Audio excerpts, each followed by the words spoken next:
2025 के चुनाव से पहले मंत्रिमंडल का विस्तार होना है और यह कहा जा रहा था कि दही चूरा के प्रोग्राम के बाद नीतीश कैबिनेट में मंत्रिमंडल का विस्तार होगा। इस विस्तार में भारतीय जनता पार्टी के नेताओं को शामिल किया जाएगा और बीजेपी अपने तरीके से, यानी जो उनके खाते में कैबिनेट के कई सारे हिस्से हैं, वो नए मंत्रियों को दिया जाएगा। दरअसल इसमें ख्याल रखा जाएगा जात का, इसमें ख्याल रखा जाएगा इलाके का, इसमें ख्याल रखा जाएगा नेता की सीनियरिटी का। तो आइए हम आपको बताते हैं कि वो कौन से ऐसे संभावित नाम हैं, किस क्षेत्र से आते हैं, किस जात से आते हैं और उनका सियासी प्रभाव क्या होगा 2025 में, इसका कितना फायदा मिलने वाला है। इन सारी बातों का ख्याल रखा गया है। तो जो एक संभावित लिस्ट आई है उसका हम आपको असल बताना चाह रहे हैं।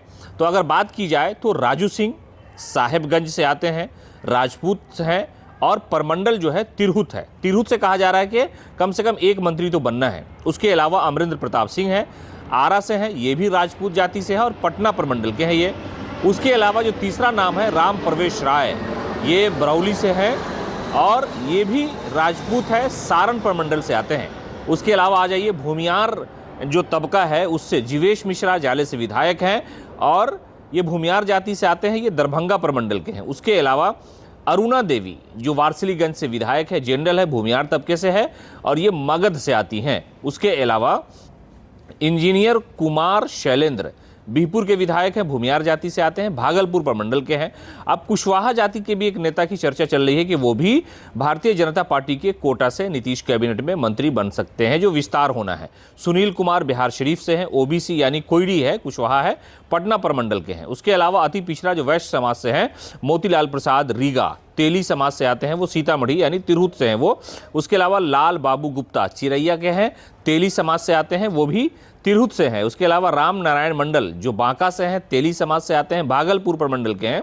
उसके अलावा संजय सरावगी दरभंगा से हैं, मारवाड़ी समाज से हैं और दरभंगा प्रमंडल से आते हैं। अति पिछड़ा में एक नाम चल रहा है विजय कुमार मंडल जो सिकटी के हैं, ईबीसी अति पिछड़ा यानी केवट समाज से है, पूर्णिया प्रमंडल से आते हैं। उसके अलावा यादव या कुर्मी में से इन लोगों को बनाया जा सकता है। नवल किशोर राय जो एमएलसी हैं, कई ज़माने से हैं, यादव समाज से आते हैं और पटना से वो हैं। उसके अलावा गायत्री देवी जो परिहार यानी सीतामढ़ी लोकसभा के परिहार विधानसभा से हैं, यादव समाज ओबीसी से हैं, तिरहुत से हैं। उसके अलावा तीसरा नाम जो चल रहा है यादव और कुर्मी में से अवधेश कुमार सिंह जो हाजीपुर से हैं, कुर्मी जाति से हैं और तिरहुत से आते हैं।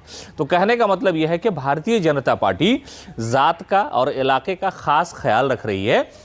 जो नाम हमने आपको बताए हैं, इन्हीं नामों में से चर्चाएं चल रही है कि जो मंत्रिमंडल का विस्तार होना है नीतीश कैबिनेट के मंत्रिमंडल का, उसमें इन लोगों को जगह दी जाएगी। भारतीय जनता पार्टी के कई ऐसे नेता हैं, चाहे वो दिलीप जायसवाल हो या दूसरे नेता हो, उनके पास कई सारे मंत्रालय हैं।